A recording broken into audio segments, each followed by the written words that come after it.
step back, and if there's any questions, Sean O'Brien will be glad to answer. How is this bill different from the bill last year? There's several differences in this bill. One of them is the motor fuel tax. If you remember, we did a 5-year phase-in. On this bill, we're doing a 10-year phase-in.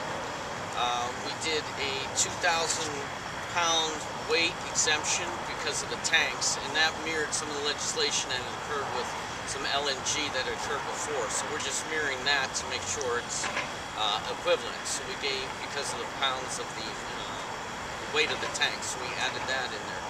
There is the diesel equivalent. So when the tax is imposed, it goes on a diesel emission, or the price of what diesel is. And I think that might be it. That's about it.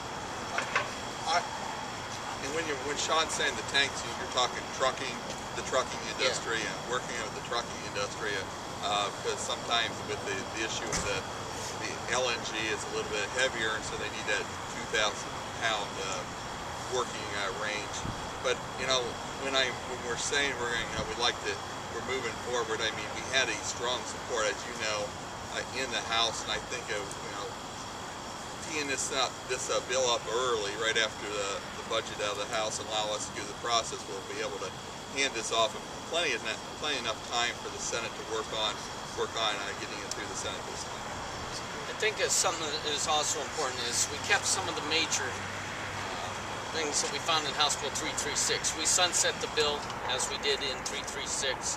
So we're not picking winners and losers here. We're just jump-starting it and then letting the industry and public and the market forces dictate where natural gas goes. So I think that's important to remember.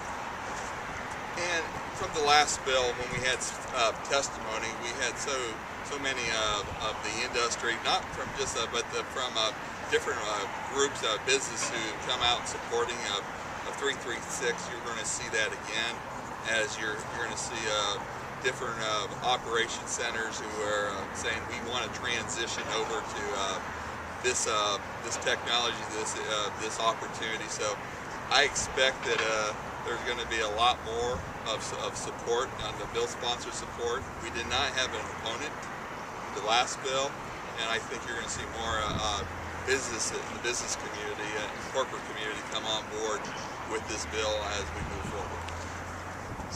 So why was it held up during the last General Assembly? Was it because the Senate was not happy with certain provisions, or because it? No, I think due to one, we got to it a little later into the Senate, and we only were able to have one hearing. I don't know why they tied it up, or. I think as we went down the road, we still had the MBR last year, and pieces of the MBR started to kind of take a kind of a forefront of other issues out there. So when we started dealing with the MBR, myself, we didn't have the opportunity to push it as hard in the Senate, and I had a lot of senators who were very supportive of 336. I think it just became so late in the game, and that's why we decided to tee it up now, get it through the House process, and then allow the senators to have plenty of time to address issues. We had sponsored testimony over there in the Senate, and many of the senators on that committee felt very comfortable with the bill. That just other things came at them at the same time, and I'm hoping that by the time we get the House the budget out of place, that we'll have plenty of time to kick this and drive it over the goal in the future. You have a goal for when? You think can you get this done before summer recess, or is this more like the fall? I think our goal is to get it done as quickly as possible. So the goal is to get it done before summer recess. This bill is unique in the way of having industry and the environment community on board, and when you're seeing all the pluses in this bill, like Representative O'Brien stated, there's a lot of pluses here. when you're dealing with the environment, the economy, industry, and the business community coming aboard saying this is the direction that Ohio needs to head in that direction.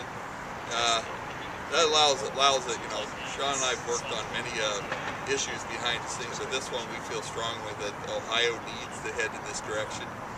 Yes, there's some people putting up these compressor stations slowly in Ohio, but we feel that we need to move the dial forward quickly to play catch up in some states. And actually, I believe if we do this thing right, we can be a leader within our bordering states. So, yes, there's going to be challenges, as everyone says. Some people don't like tax credits or whatever other things out there, but I believe that we at least need to relook those issues as we move forward in this bill process.